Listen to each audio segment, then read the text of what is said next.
Good afternoon, শুভ দুপুর। কেমন আছো বন্ধুরা? আশা করি ভালো আছো, ভালো থাকবে, সবসময় সুস্থ থাকবে, এটাই মন থেকে প্রার্থনা করি।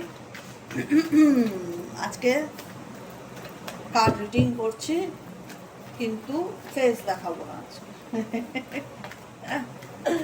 চলো দেখে নিই তুমি যাকে নিয়ে ভাবছো সেই মানুষটা তোমাকে নিয়ে এই মুহূর্তে কি ভাবছে। আজকে কারেন্ট এনার্জি 17ই আগস্ট সোমবার। মহাদেব কি গাইডেন্স দিচ্ছে তোমার সম্পর্ক নিয়ে? তোমার পার্সনের বর্তমান অনুভূতি অ্যাকচুয়ালি কি তোমার প্রতি? তোমার পার্সনের বর্তমান অনুভূতি অ্যাকচুয়ালি তোমার প্রতি কি? Please divine angel, divine universe help করুন ও গাইড করুন। No contact, on off situation, extra marital, same gender পরিস্থিতিতে যদি তুমি থেকে থাকো, তোমার পার্সনের বর্তমান অনুভূতি তোমার প্রতি কি? তোমার পার্সনের বর্তমান অনুভূতি তোমার প্রতি কি? Please divine angel, divine universe help করুন ও গাইড করুন। No contact, on off situation, extra marital, same জেন্ডারে আমার যে বন্ধুরা আছে তার পার্সনের current feelings at present right now কি? Please divine angel, divine universe help করুন ও গাইড করুন। Angel archangel Michael please help me and guide me. Angel archangel Michael please help করুন ও গাইড করুন। Angel archangel Michael please help me and guide me. কার্ডগুলো উল্টানো থাকে, এখন আমি দেখবো না, এটা সিক্রেট থাকবে, আমরা পরে দেখব, ঠিক আছে? মনে থাকবে? ওকে, 5 of Swords। ওকে ওকে ওকে ওকে, চলো তোমাদের রিলেশনশিপটা অ্যাট প্রেজেন্ট রাইট নাও কোন পরিস্থিতির মধ্যে দাঁড়িয়ে আছে? তোমাদের রিলেশনশিপটা অ্যাট প্রেজেন্ট রাইট নাও কোন পরিস্থিতির মধ্যে দাঁড়িয়ে আছে? কোন পরিস্থিতির মধ্যে দাঁড়িয়ে আছে?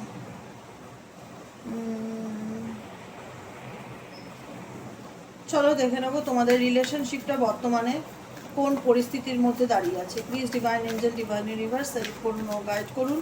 No contact, on off situation, extra marital, same gender যে পরিস্থিতিতেই থেকে থাকো না কেন, তোমাদের রিলেশনশিপটা অ্যাট প্রেজেন্ট রাইট নাও কোন পরিস্থিতির মধ্যে দাঁড়িয়ে আছে? Please divine angel, divine universe help করুন ও গাইড করুন। Angel archangel Michael please help me and guide me. Angel archangel Michael please help করুন ও গাইড করুন। তোমাদের রিলেশনশিপটা অ্যাট প্রেজেন্ট রাইট নাও কোন পরিস্থিতির মধ্যে দাঁড়িয়ে আছে?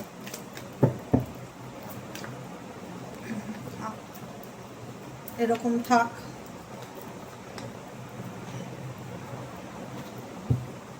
Game over, game over. Okay, চলো দেখে নিই তোমার পার্সনের current feelings. The magician, the pentacles, 3 of Pentacles এর এনার্জি, পেজ অফ সোয়ার্ডস এর energy, temperance energy and 10 of Pentacles এর এনার্জি, সুপার এনার্জি। এই এনার্জিটা কি বলে জানো তো? নিজের সাথে নিজের লড়াই। তোমার পার্সন তার জীবনে যতই প্রবলেম শর্ট আউট করার জন্য কারুর পরামর্শ নিক না কেন, যতই ম্যানিফেস্টেশন করুক না কেন সব দিক ব্যালেন্স করে চলার জন্য, কিন্তু অ্যাকচুয়ালি সব থেকে ডিস্টার্বে আছে তোমার পার্সন। আমি এইটুকুনি বলে রাখলাম আজকে। যতই সে দেখাক যে সব কিছু ঠিক আছে, বাহ্যিক রূপে নো প্রবলেম, সব ভালোই চলছে, ব্যালেন্স করে চলছি, আমি আমার ফ্যামিলির সাথে ভালো আছি, এই ব্যক্তি যেটা দেখাচ্ছে আর এই ব্যক্তির মনের মধ্যে যেটা চলছে সেটা সম্পূর্ণরূপে আলাদা।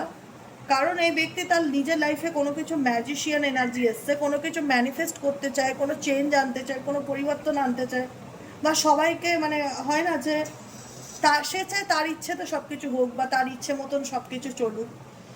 এটা এই ব্যক্তির আপকামিং কিছু প্ল্যান আছে, মাথায় কিছু চলছে, যেটা নিয়ে সে কারুর কাছ থেকে কোনো পরামর্শ নিচ্ছে যে তাকে সেই ব্যাপারটাতে ভালো গাইডেন্স দিতে পারে, কিন্তু আলটিমেট ক্ল্যারিটি পাচ্ছে না। আলটিমেট এটুকুনি বলতে পারি, তুমি যাকে নিয়ে রিডিং দেখছো এই ব্যক্তি সেই ক্ল্যারিটি পাচ্ছে না কি করব না করব। ভীষণ রকম একটা মানসিক অস্থিরতা তার মধ্যে কাজ করছে দেখা যাচ্ছে, ভীষণ রকম মানসিক অস্থিরতা কাজ করছে। এনার খুব ঘন ঘন মন পরিবর্তন হয়, মুড চেঞ্জ হয় যাকে নিয়ে তুমি রিডিং দেখছো। বাহ্যিক রূপে সেটা বুঝতে দেয় না, ভেতরের যে ইনার কনফ্লিক্টটা এই ব্যক্তির, সেটা তোমায় দেখাতে চায় না। দেখাতে চায় সে তার পরিবার, তার ফ্যামিলি সব কিছুর সাথে খুব ভালো আছে, আনন্দে আছে, কিন্তু একটা বাহ্যিক রূপে তার ভেতরে একটা ইনার কনফ্লিক্ট অলওয়েজ চলতে থাকে। 5 of Swords। এই ব্যক্তি ভীষণ রকম তোমার প্রতি একটা জেলাসি আছে, সেটা কতটুকু তোমরা বুঝতে পারো কি পারো না গড নোস, কিন্তু আমি ফিল করতে পারছি, তোমাদেরকে জানিয়ে রাখছি। ভীষণ রকম একটা জেলাসি, একটা কম্পিটিশন ব্যাপার এনার মধ্যে দেখতে পাই। সেই একটা হয় না যে আনকন্ডিশনাল লাভ, সেই জিনিসটা আমার তোমার পার্সনের দিক থেকে ফিল হয় না, বুঝেছো? যেটাকে বলা হয় সত্যিকারের ভালোবাসা, সেটা তোমার পার্সনের দিক থেকে আমার ফিল হয় না। আমার মনে হয় তোমার পার্সন তোমাকে কম্পিটিটার মনে করে, যে ওকে হারতেই হবে বা ওকে হারাবো বা ওর সাথে মাইন্ড গেম খেলবো কোনো না কোনো রকম ভাবে, এনি হাউ এনি কস্ট। তোমাদের মধ্যে কোনো কোর্ট কেস চললে আমাকে জিততেই হবে, আমি সব পারি, আমি সব জানি, আমাকে সব কিছুতে জিততে হবে, আমি নিজের হার মানবো না। মানে এরকম একটা মেন্টালিটি তোমার পার্সনের মধ্যে ভীষণ রকম দেখতে পাই, যে কারণে তোমাদের মধ্যে না তোমার পার্সনের সঙ্গে তোমার ক্র্যাশেসটা, ভুল বোঝাবুঝি, মনোমালিন্যতা লেগে থাকে। কারণ সে কোনোভাবে নিজের দোষ চোখে দেখতে পায় না, নিজের হার স্বীকার করে না। কেন এরকমটা হলো? কারণ তোমাদের সম্পর্ক তো প্রথম থেকে এরকম ছিল না। তোমাদের সম্পর্ক প্রথম থেকে এরকম ছিল না। তোমরা দুজনেই দুজনকে একসাথে ভালোবাসতে, দুজনেই দুজনের জন্য ভাবতে, দুজনই দুজনের সঙ্গে ইকুয়ালি আন্ডারস্ট্যান্ডিং, ইকুয়াল কানেকশন ছিল, গিভ অ্যান্ড টেক ছিল, যেখানে ওনার সম্মতিও ছিল, তোমারও সম্মতি ছিল, দুজনই দুজনকে ভালোবাসতে। আজকে ভালোবাসার লড়াইটা কেন একতরফা হয়ে গেল বলতে পারো? শুধু তোমার দিক থেকে কেন তুমি সেটাকে একতরফা এতদিন ধরে টিকিয়ে রাখার চেষ্টা করলে, লড়ে গেলে, সবটুকু দিয়ে গেলে, কিন্তু তার দিক থেকে তুমি জিরো সাপোর্ট পেলে। উল্টে সে তোমার ক্ষতি করে দিয়ে বেরিয়ে গেল। উল্টে তুমি যাকে নিয়ে রিডিং দেখছো সে তোমার ক্ষতি করে দিয়ে বেরিয়ে গেল, তোমার সাথে চিট করলো, তোমার টাকা পয়সা প্রপার্টি সম্পত্তি যে কোনো কিছু চুরি করতে পারে, সরি মানে নিতে পারে ম্যানুপুলেটেড মাধ্যমে। অনেক রকম চোর আছে বাজারে, ম্যানুপুলেশন করে তোমার প্রপার্টি নিতে পারে, তোমার টাকা পয়সা নিতে পারে, তোমার টাকা পয়সার জন্য মেবি হয়তো এই ব্যক্তি সম্পর্ক রাখছে। এই ব্যক্তি শুরুতে তোমাকে দেখিয়েছিল যে সে তোমাকে নিয়ে খুব কেয়ারিং, সে তোমাকে নিয়ে খুব সিরিয়াস, সে তোমার প্রতি ভীষণ ডেডিকেটেড, তোমাকে ভীষণ ভালোবাসে। আমার মনে হলো যখন স্বার্থ ফুরিয়ে গেল, এই ব্যক্তি কেটে পড়লো তোমার জীবন থেকে। আর এই ব্যক্তি ট্রাস্টওয়ার্দি তো ডেফিনেটলি নয়, যাকে নিয়ে তুমি রিডিং দেখছো একদম বিশ্বাসযোগ্য মানুষ না। আর যে একবার বিশ্বাস ভাঙে তাকে কোনোদিনও সেই সুযোগটা দেওয়া যায় না। কারণ মানুষের আসল রং বা আসল রূপ চোখে পড়ে গেলে দুনিয়া উল্টে যাক, তুমি তাকে আর কোনোদিনও সেই জায়গাটা দিতে পারবে না। এখন তুমি চাইছো যে তোমার সাথে যে অন্যায়টা এই ব্যক্তি করেছে তার ন্যায় তুমি পাও, তুমি ন্যায় পেতে চাইছো। কারণ এই ব্যক্তি একটা সময় তোমাকে তোড়পে মেরেছিল। তোড়পে মারা বোঝো? কষ্ট দিয়ে তিলে তিলে মারা। তো তুমি চাইছো সেই কষ্টটা উনি পাক, বুঝো যে যন্ত্রণা কাকে বলে, যন্ত্রণা কাকে বলে এটা ফিল করুক। ফিল করাটা খুব দরকার। যখনই যন্ত্রণাটা ফিল করবে যে উল্টো দিকের মানুষের সাথে ক্ষতি করলাম, যেটা সে কষ্টটা পেয়েছে সেই কষ্টটা যদি আমি পাই তাহলে আমার কীরকম লাগবে, তখন এই ব্যক্তি কি করবে? তোমার সাথে ইউনিয়নে আসার চেষ্টা করবে। তখনই সে তোমাকে দেখাবে আমি তোমাকে স্বীকৃতি দিতে চাই, ম্যারেজ দিতে চাই, ম্যারেজ করতে চাই। কিন্তু আরেকটাও কথা হচ্ছে, তোমাদের সম্পর্কের মধ্যে ভীষণ ডেভিল এনার্জি দেখতে পাচ্ছি, টক্সিক রিলেশনশিপ। এটা কোনো হেলদি কানেকশন নয়। তোমার সাথে তোমার পার্টনারের কানেকশনটা কোনো হেলদি কানেকশন নয়, এটা একটা toxic connection, third party connection. Negative energy তোমাদের মধ্যে ভীষণ কাজ করে, নেগেটিভিটি তোমার পার্সনের মধ্যেও কাজ করে। মানে কারুর নজর ভীষণ রকম তোমাদের সম্পর্কের মধ্যে আছে, যে কারণে তোমাদের সম্পর্ক এগোতে চায় না। সবসময় এটা নিয়ে ওটা নিয়ে, একে নিয়ে তাকে নিয়ে ঝগড়া ঝামেলা চলতেই থাকে কন্টিনিউয়াসলি। আজকে ওকে নিয়ে সমস্যা, পশু ওকে নিয়ে সমস্যা, তরশু তোমার মা ওই বললো, পশু তোমার বাবা ওই বললো, পশু তোমার তৃতীয় ব্যক্তি থাকে তুমি এই করেছিলে। এরকম লেগেই থাকে তোমাদের সম্পর্কে না, একটা অশান্তির সিনারিও অলওয়েজ তৈরি হয়েই আছে, তৈরি হয়েই থাকে, যতই একটা গিভ অ্যান্ড টেক রিলেশনশিপ থাক না কেন। এই সময়টা থাকবে না, পার্মানেন্ট থাকবে না, ধীরে ধীরে কেটে যাবে, সময় সাপেক্ষ ব্যাপার, কিন্তু কাটবে। যারা 1 বছর 6 মাস 9 মাস নো কন্ট্যাক্টে আছো, বড় যে 1.5 বছর, তাদের জন্য বলছি। একটা মানুষের জন্য 10 বছর ধরে কোনো যোগাযোগ নেই, তার জন্য তো এই রিডিং দেখা বেকার না, সেটা ওয়ান সাইড লাভ। ভাগ্যক্রমে 100 জনের মধ্যে হয়তো 2 জনের হয় যে 5-7 বছরে কোনো যোগাযোগ নেই, ফিরে এসছে। কিন্তু মেজরিটি যে 10, তোমাকে যদি, তুমি একটা কথা সবসময় মাথায় রাখবে, তোমাকে যদি কেউ সত্যিকারের ভালোবাসে, সত্যিকারের, কোনো নাটক নয়, কোনো চিটিং নয়, সত্যিকারের, তো তোমার সাথে সে 10 দিন কথা বলে না বলে থাকতে পারবে না, 10 মাস তো দূর কি বাদ। তাও আমরা বলি যে ঠিক আছে, চলো, যদি কোনো বড় ম্যাটার থাকে, বড় মেজর প্রবলেম থাকে, সে তোমার সঙ্গে যোগাযোগ রাখতে পারছে না, তার ফ্যামিলি চাইছে না, বা সে বিবাহিত ফালতু ঝামেলায় জড়িয়ে গেছে, বা তোমাদের সম্পর্কের মধ্যে এমন কিছু বাজে ঘটনা ঘটে গেছে যেটা লোক জানাজানি হয়ে গেছে, যে কারণে হয়তো এই ব্যক্তি দূরত্ব আছে, কিন্তু এই ব্যক্তি যদি এরকম একটা ডিস্টেন্সের মধ্যে থাকে তাহলে মেবি কন্ট্যাক্ট করবার, ইন ফিউচারে যোগাযোগ করবার বা ফিরে আসার পসিবিলিটিস দেখায়। এবার দেখবো what lines been at least at present তুমি বর্তমানে কোন পরিস্থিতির মধ্যে দাঁড়িয়ে আছো। ওকে,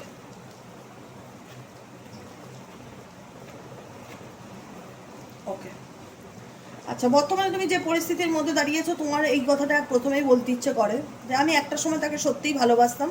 এই কথাটা মিথ্যা নয়, একটা সময় সত্যিই তাকে ভালোবাসতাম, মন থেকে ভালোবাসতাম, হয়তো মা বাবা ভাই বোন সন্তান সবার উদ্যোগেই তাকে ভালোবেসেছিলাম, কিন্তু তার বিনিময়ে আমি তার কাছ থেকে যে পরিমাণে বিট্রেল পেয়েছি, বেইমানি পেয়েছি, ধোকা পেয়েছি, বিশ্বাসঘাতকতা পেয়েছি, ব্যাকস্টেপিং পেয়েছি, আমার ট্রাস্ট নষ্ট করে দিয়েছে, বিট্রেলের কাট, আমারই আড়ালে আমারই বন্ধুর সাথে সম্পর্ক রেখেছে, আমারই আড়ালে আমার ফ্যামিলির লোকের সাথে প্রাইভেট রিলেশনশিপ রেখেছে, আমারই আড়ালে তার অফিস কলিগের সাথে সম্পর্ক রেখেছে, বা আমারই আড়ালে কারোর সাথে সে গোপন সম্পর্ক রেখেছে।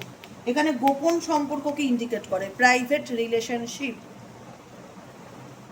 আর প্রাইভেট রিলেশনশিপ মানে কি? যেটা লুকিয়ে আড়াল করে গোপন করে করা হয়, সেই জায়গাটাকে কি বলবে তুমি? বিট্রেল বলবে, ধোকা বলবে, যেটা তোমার পার্সনের দিক থেকে তুমি পেয়েছো।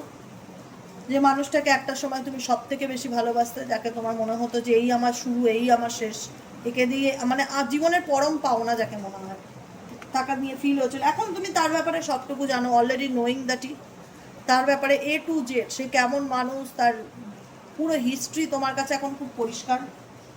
কিন্তু তোমার মনে হচ্ছে যে এই ব্যক্তি যদিও বা ফিরে আসে, এখানে দেখাচ্ছে night of cups and Apology, দুটোতেই কিন্তু রিটার্ন আসার একটা পসিবিলিটিস দেখাচ্ছে। কিন্তু এই যে ফিরে আসাটা তোমাদের মনের মধ্যে এটা দেখাবে যে এটা ফেক অ্যাপোলজি, মানে এই যে ফিরে আসতে চাইছে, নিজের ভুল স্বীকার করছে, তুমি একে ট্রাস্ট করছো না, কিন্তু এ তোমার কাছে ফিরছে, ট্যারো বলছে ফিরছে, অরাকেলও বলছে ফিরছে, ফেক অ্যাপোলজি। কিন্তু অ্যাপোলজি যেটা, সেখানে তোমার মনে হচ্ছে ফেক ব্যাপারটা রয়েছে, এ অথেন্টিক নয়, এ কোনো স্বার্থে ফিরছে, বা এর টাকা পয়সা শেষ হয়ে গেছে, আমার কাছে আবার টাকার দরকার, তাই ফিরছে, কোনো না কোনো দরকারে এ আমার জীবনে ফিরে আসতে চাইছে। আনকন্ডিশনাল লাভ তো বাস ডেফিনেটলি না। যদি আনকন্ডিশনাল লাভ থাকতো তাহলে তো তুমি প্রাইভেট রিলেশনশিপ রাখতে না, তুমি আমারই পিছনে আমারই বন্ধুর সাথে বা আমারই অন্য কারোর সাথে সম্পর্কে জড়াতে না। তুমি যদি সত্যিই ভালোবাসতে তাহলে তুমি আমাকে ছাড়া কোনো অপশান চুজ করতে না। কিন্তু যেহেতু কোনো অপশান তুমি চুজ করেছো, যেহেতু তুমি আমার সঙ্গে বিট্রেল করেছো, তো সেহেতু আমার ভেতরে এই জিনিসটা কাজ করে যে তুমি হয়তো সরি বলছো, তুমি হয়তো আমার কাছে এসে নিজের ভুল স্বীকার করছো, তুমি হয়তো বোঝাতে চাইছো যা হয়েছে ভুল হয়েছে, শর্ট আউট করে নে, সব ঠিক করে নে, কিন্তু আমার মনে হচ্ছে ব্যাপারটা ফেক। আমার মনে হচ্ছে তোমার এই যেচে আমার কাছে রিটার্ন আসার পিছনে তোমার কোনো উদ্দেশ্য থাকতে পারে, বিনা উদ্দেশ্যতে তো তুমি কোনো কাজ করো না। তো এটাই আমার ফিল হচ্ছে যে এই ব্যক্তি, এটা হচ্ছে একদম যেটাকে বলা হয়, ডেকটার নাম কি, হোয়াট লাইন্স বিন, মানে হিডেন ফিউচার। হিডেন ফিউচার এই ব্যক্তি তোমার লাইফে ডেফিনেটলি ফিরবে, কিন্তু তোমার মনে হবে যে কোনো স্বার্থ আছে, আমার জীবনে ফিরতে চাইছে, কোনো কারণ আছে, বিনা কারণে তো এই আমার লাইফে ফিরতে চাইবে না। এর উদ্দেশ্যটা কি? এটাই একটা ফিল হবে তোমাদের মধ্যে, এর উদ্দেশ্যটা কি? কারণ এই যদি আমাকে সত্যিই ভালোবাসতো তাহলে গোপনে কেন অন্য কারোর সাথে এতদিন সম্পর্ক রেখেছিল, এখন কেন মনে হলো ওরা আমাকে প্রয়োজন? এই একটা মনের মধ্যে তোমাদের যদি না চলে তো বলবে। তো ডেফিনেটলি আমি সেটাই দেখতে পাচ্ছি যে at present right now in future তোমাদের এইরকম একটা পরিস্থিতি হিডেন ফিউচারে দেখা যাচ্ছে, যেখানে দাঁড়িয়ে মানুষটা ফিরবে, এটুকুনি নিশ্চিত। কিন্তু সেই ফেরার মধ্যে তোমাদের মধ্যে একটা শান্তি না, অশান্তি তৈরি হবে, অনিশ্চয়তা তৈরি হবে যে এর ফিরে আসার উদ্দেশ্যটা কি। কারণ এ তো আমার ভালোবাসে না, আর এ যদি ভালোবাসতো এ তো আমার সাথে বেইমানি করতো না। এ তো বেইমানি করেছে, যার জন্যই হোক, পরিবারের জন্য হোক, বন্ধু বান্ধবের জন্য হোক, অন্য কারোর জন্য হোক, যাই হোক, মিথ্যা কথা বলেছে, ঠকিয়েছে দিনের পর দিন। আজকে যখন দেখাতে চাইছে সে আমার প্রতি আগ্রহ, তার মানে এর মধ্যে উদ্দেশ্যটা কি? তোমাদের মধ্যে এই ব্যাপারটা চারা দেবেই দেবে। যদি না দিয়েছো তো বলবে, তোমরা আমাকে কমেন্টে জানাবে।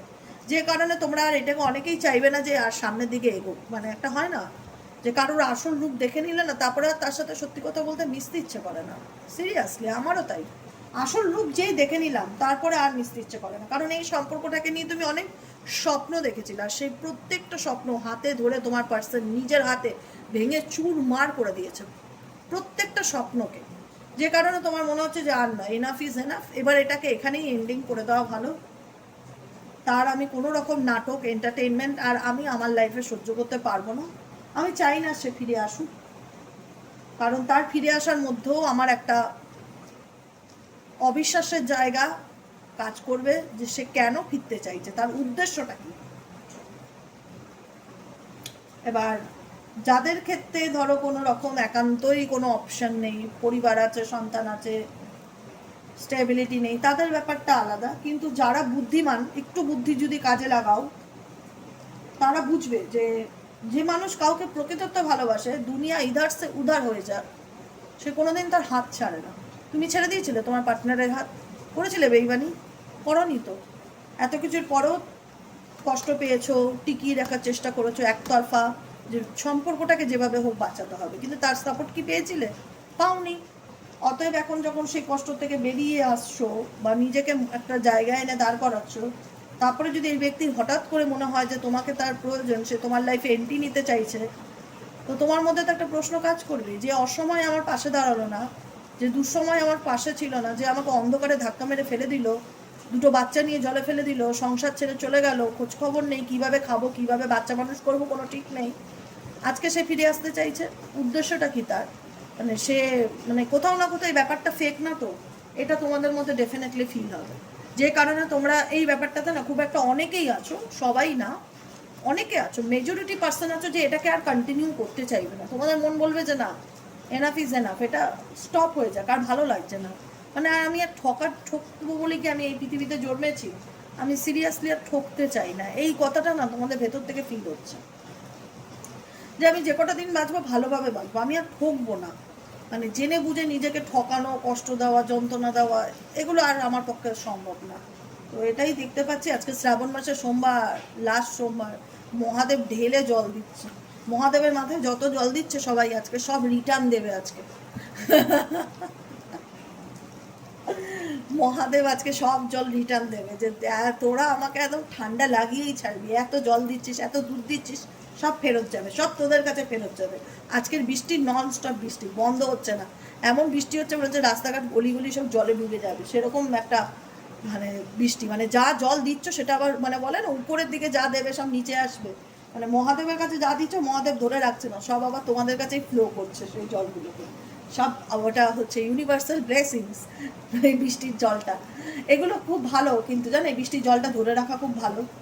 শুভ দিনে যখন বৃষ্টি হয় না, যে কোনো শুভ দিন, রথযাত্রা বলো বা ধরো লক্ষ্মী পুজো বলো, বা ধরো এই যে আজকে শ্রাবণ মাসের শেষ সোমবার, এত সুন্দর দিন, বাবার দিন, এই বৃষ্টির জলগুলো ধরে রাখা খুব ভালো, খুব পিওরিটি থাকে এই বৃষ্টির জলের মধ্যে, পবিত্রতা থাকে, কোনো শুভ কাজে এই জলগুলো খুব কাজে লাগে। এটা টিপস অ্যান্ড টোটকা দিয়ে দিলাম, ঠিক আছে, মনে রাখবে। কেমন লাগলো রিডিংটা কমেন্ট সেকশনে জানাতে ভুলবে না, লাইক করবে, সাবস্ক্রাইব করবে। সাবস্ক্রাইব করছো না কেন তোমরা? ঠিকঠাক যারা নতুন দেখছো প্লিজ একটু কাইন্ডলি ভালোভাবে সাবস্ক্রাইব করে দিও, আর নিচে দেওয়া বেল আইকনটিকে প্রেস করে দিও, যাতে আমি যখনই ভিডিও আপলোড করি না কেন নোটিফিকেশনটি যেন সরাসরি তোমার মোবাইল স্ক্রিনে চলে যায়। শেয়ার করো অ্যান্ড হাইপ করো, অ্যান্ড কমেন্ট সেকশনে তোমাদের মূল্যবান মতামত জানাতে ভুলো না। যার কেউ নেই তার ভোলেনাথ আছে, মহাদেব। অতএব তোমার লাইফ তুমি তোমার মতন চলার চেষ্টা করো, কে তোমাকে ছেড়ে গেল, কে তোমাকে বুঝলো না, সেগুলো নিয়ে ভেবো না। যেটা নিয়ে ভাববে সেটা নিজের ভবিষ্যৎ নিয়ে ভাবো, আর কিছু নিয়ে ভাববার দরকার নেই। নিজের ফিউচার নিয়ে ভাবো, যে কী করলে আমি আগামী দিন ভালো থাকবো, কী করলে আমি আজ ভালো থাকবো, ব্যাস এটুকুনি ভাবো। আমি তো তোমাদের টিচার, আমি তোমাদের প্রত্যেক দিন গাইডেন্স দেই কী করতে হবে না করতে হবে, আমার কথাগুলো শুনে চলো, ভালো থাকবে, এটুকুনি বলবো, আর কিছু বলার নেই। আজকের মতন এতটাই, দেখা হচ্ছে আবার কালকে রিডিংয়ে। হ্যাঁ, কালকে রিডিং দেবো কিনা সেটাও একটা অনিশ্চয়তা আছে। মনসা পুজো, আমার মায়ের বাড়ি আমাকে নিমন্ত্রণ করেছে, আমাকে সকালে যেতে হবে। এবার আমি কী করে রিডিং দেবো, আর এই বৃষ্টি চললে যে কী করেই বা যাবো, আমি সব কিছু নিয়ে আমি খুব অনিশ্চিত। কালকে রিডিং না পেলে চিন্তা করবে না, আর পেয়ে গেল তো ভালোই কথা। ঠিক আছে, ওকে, চলো, টাটা।